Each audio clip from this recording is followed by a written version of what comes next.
sometimes existing online as, come on, you're a VTuber fan, you exist online more than anybody, and that's not a bad thing.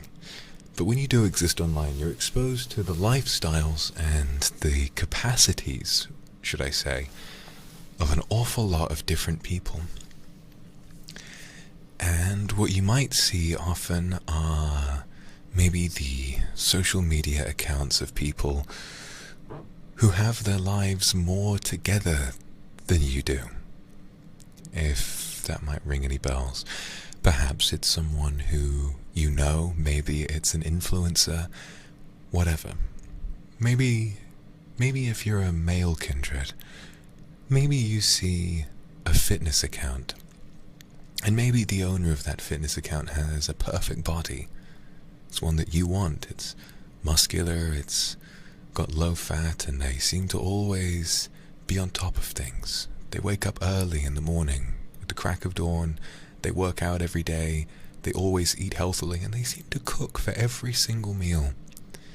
They never have any problems, and they seem to just work things out for themselves without much of a problem. And when you see him, anyone, not just you, would feel pretty inadequate. Why can't I be him?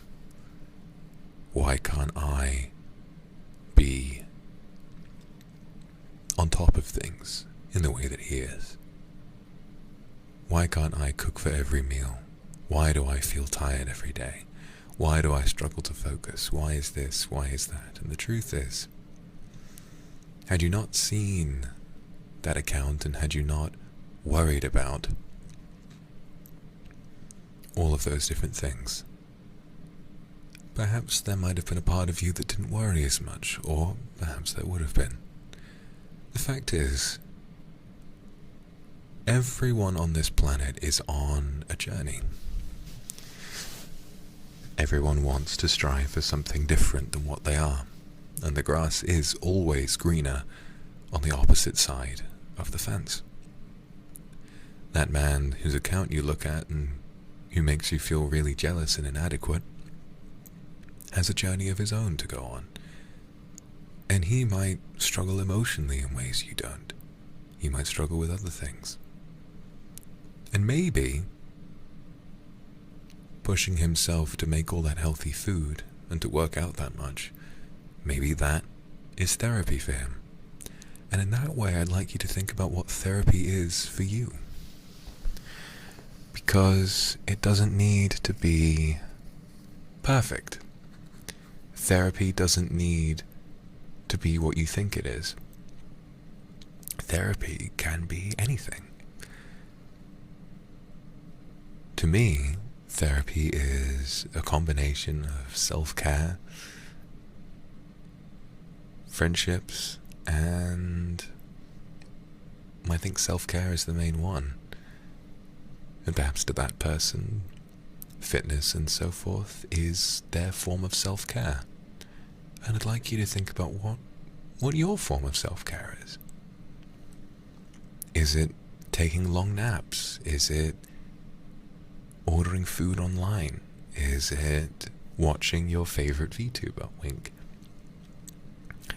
Every one of them is as valid and as important as everything that other person does. Everyone is just trying to survive, and so are you. The world is a really difficult place to live in, but it's the only one we've got.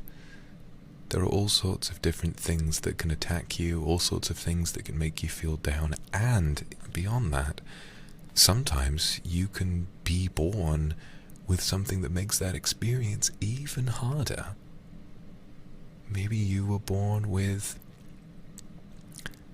a condition like ADHD, for example, and you struggle to focus, struggle to organize yourself. Maybe you were born with something else that makes you feel exhausted or tired or anxious all the time. Maybe you developed those things after a terrible experience. More people struggle with these things than you think, and you're not alone. the most important thing that you can do, at least in my mind, is to remember that by working past these things and taking things slowly, you are that productive and powerful person that you wish you were. And I'm going to circle back, because conquering the self is the hardest thing there is to conquer. Perhaps there's a family friend who's made massive strides in their career that you haven't. I want you to try and believe that those massive career strides are lesser, much lesser, than the journey each of you, them and you, took to stay alive and to exist in your day-to-day. Because the career can, not always, but it can begin and end when you wake up in the morning and then when you get home at night. But living and existing and being safe, that never stops. It's a 24/7 commitment to your own safety. And all of you listening have survived all of your worst days so far. All of you listening have gotten through every single bad day and are still here. And do you have any idea how much effort that takes?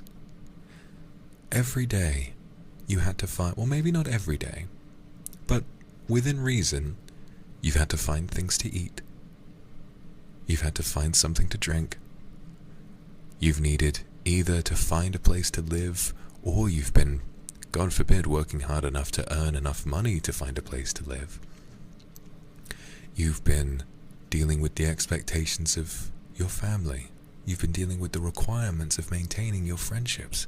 You've been, and more than anything, you've been dealing with the voices in your head. The ones that tell you the ones that tell you that you aren't enough. The ones that tell you that you're not working hard enough. If there's any full-time job that I can think of, it's fighting those motherfuckers off and telling them that you just need a little more time. And if you do, you do.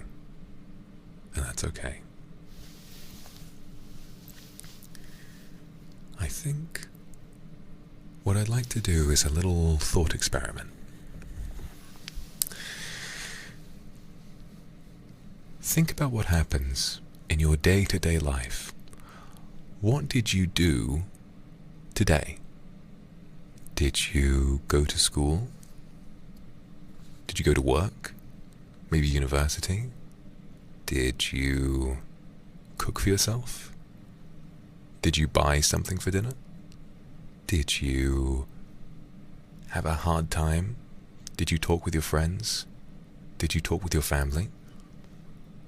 Did you spend time watching something? Playing a game, perhaps? What time did you wake up, and what time do you plan on going to sleep? A day is long. Longer than you might think, even if it feels like it passes quite quickly. And now I'd like you to remember that each day you've lived through had a conversation exactly like this. Each day had a morning, an afternoon, a good night. Each day had challenges. Each day had ups and downs. Some days might have felt like all ups, and some days might have felt like all downs. And yet you made it through all of them. And remember that there are 365 of those every single year. And you've made it through all of them. All of them.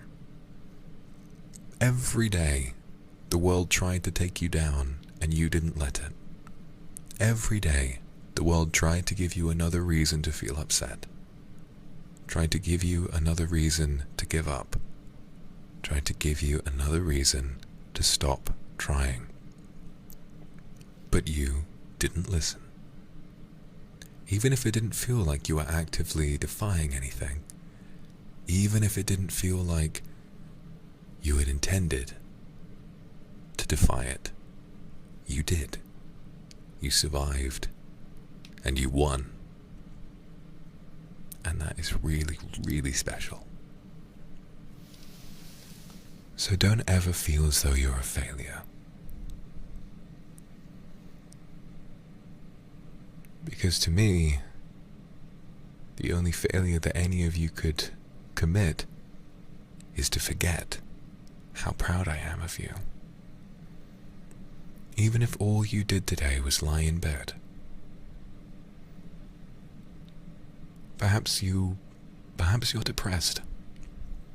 And perhaps the weight, and I felt it too, the weight of that can feel like steel, chaining your arms down to your bed and refusing to let you go. It's really difficult to get out of bed. But the fact is, if you have that, it's not something that leaves you easily, and yet, in spite of spending all that time, even though all you did was lie in bed, you survived.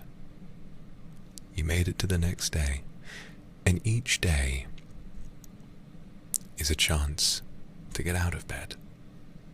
So if you don't feel like getting out of bed today, if you physically can't get out of bed today, remember that as long as you stay alive, maybe you will tomorrow.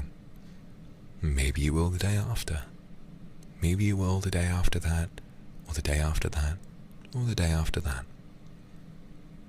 But if you get out of bed eventually, then you will have won. You will have ripped that steel weight off of your chest, told it to go fuck itself, stood up, and gone about your day. And that is Herculean in proportions, and I'm very proud of you.